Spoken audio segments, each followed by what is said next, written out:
جی ہم اسپین جا رہے ہیں. اندلس کی تاریخ کیا ہے یہ ہمارے ہم سفر مفتی احمد عفنان صاحب بتائیں گے، تحقیق کے ساتھ، ریسرچ کے ساتھ. تو مفتی صاحب فرمائیے، شروع کریں. اچھا جی، چونکہ سفر ہمارا اسپین کا چل رہا ہے اور اس کا ایک مقصد ہے کہ ہم اسپین میں مسلمانوں کی جو تاریخ رفتہ تھی اس کو دیکھیں، عروج کیسے ہوا، زوال کیسے ہوا. اس پہ ہم اس پورے سفر میں تھوڑی تھوڑی کچھ باتیں کرتے رہیں گے. میں ایک کتاب بھی لایا ہوں ابھی، یہ مجھے یو کے کی لائبریری سے لے کے آیا ہوں میں، بحوث فی تاریخ و حضارت الاندلس. یہ ایک خاتون ہے جنہوں نے ڈاکٹریٹ پی ایچ ڈی سی موضوع پہ کیا ہے. راویہ عبدالحمید شافع نام ہے ان کا.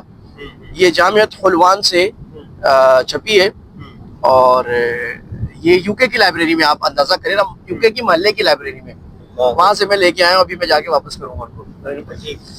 اچھا، وہ ایک کتاب چونکہ طارق موسیٰ کے دیس میں 10 سال پہلے میں لکھی ہوئی تھی، تو وہ اس کے کچھ نہ کچھ ایک موٹا موٹا اگر میں خاکہ پیش کر دوں کہ ہوا کیا تھا. دیکھیں، ہمیں معلوم ہے کہ موسیٰ بن نصیر رحم اللہ کی حکومت میں بنو امیہ کے اندر، جب حجاج بن یوسف مسلمانوں کے خلیفہ تھے، وہ خلیفہ تو اس وقت ولید بن عبد الملک تھے، حجاج بن یوسف ان علاقوں کے ذمہ دار تھے، اور موسیٰ بن نصیر کے ذمے کیا تھا وہ یہاں پر مراکش.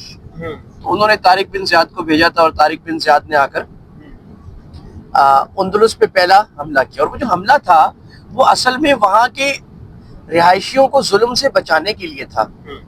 وہ کرسچنز تھے یا دوسرے مذاہب کے تھے، ان پر وہاں روڈریک ایک حکمران تھا جو ان کو مار